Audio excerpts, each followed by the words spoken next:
اعوذ باللہ من الشیطان الرجیم بسم اللہ الرحمن الرحیم اللہم صلی علی محمد و آل محمد۔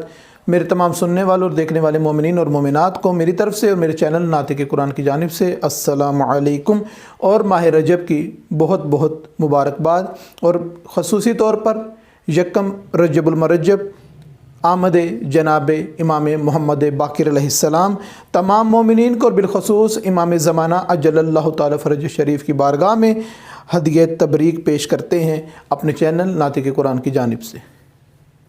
چند فرامین مولا امام باقر علیہ السلام کے تبرکاً آپ کی خدمت میں پیش کرتے ہیں۔ مولا امام باقر علیہ السلام ارشاد فرماتے ہیں کہ ٹال مٹول اور تاخیر کرنے والے سے بچو، کیونکہ یہ ایک ایسا سمندر ہے کہ جس میں لوگ غرق ہو کر ہلاک ہو جاتے ہیں۔ مولا امام باقر علیہ السلام کا ارشاد گرامی ہے، خدا کی قسم ہمارا شیعہ فقط وہ ہے کہ جو اپنی زندگی اطاعت خدا میں گزارتا ہے۔ اس کے علاوہ مولا امام باقر علیہ السلام ارشاد فرماتے ہیں کہ برزخ کی تیاری خود کر کے آؤ، اپنے اعمال کے ذریعے کر کے آؤ، قیامت والے دن ہم تمہاری شفاعت کریں گے۔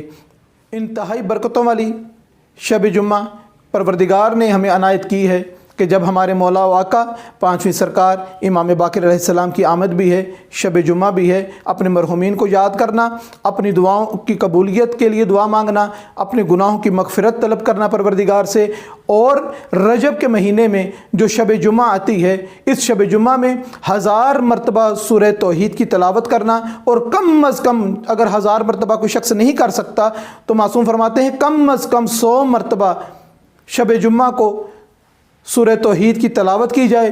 جو شخص 100 مرتبہ سورہ توحید کی تلاوت کرتا ہے اسے ایک خاص قسم کا نور جنت تک لے کر چلا جاتا ہے۔ اس کے علاوہ شب جمعہ میں سورہ کوثر کی 100 مرتبہ تلاوت کرنے والے کو خواب میں جناب سرور کائنات حضرت محمد مصطفیٰ صلی اللہ علیہ وسلم کی زیارت نصیب ہوتی ہے۔ آج کی شب جمعہ میں لیلۃ الرغائب کی فضیلت بھی قائم ہے۔ آج کی شب جمعہ میں شب جمعہ کی اپنی فضیلت بھی ہے۔ آج کی شب جمعہ میں مولا امام باقر علیہ السلام کی آمد کی برکات بھی شامل ہیں۔ انتہائی مجرب قسم کی یہ رات ہے، اپنے مرحومین کو یاد کیا جائے، ان کے لیے مغفرت طلب کی جائے، ان کے لیے احسان کیا جائے، صدقہ نکالنا شب جمعہ میں مرحومین کے لیے، روز جمعہ اپنے مرحومین کی قبور کی زیارت کرنا معصومین کے تعلیمات کے مطابق اس کا بہت بڑا اجر اور ثواب ہے۔ اور آخر میں ایک فرمان امام باقر علیہ السلام سے، مولا امام باقر علیہ السلام کا ارشاد گرامی ہے۔ مولا امام باقر علیہ السلام کی خدمت میں جب شیعوں کی کثرت کا ذکر کیا گیا تو مولا نے فرمایا اپنے اصحاب کو مخاطب کرتے ہوئے، کیا تم جن شیعوں کا تذکرہ کرتے ہو ان میں سے امیر شیعہ غریبوں کا خیال کرتے ہیں؟ کیا نیکی کرنے کا بدلہ نیکی سے دیتے ہیں؟ کیا وہ شیعہ برائی کرنے والے کو، بدی کرنے والے کو معاف کرنے والے ہیں؟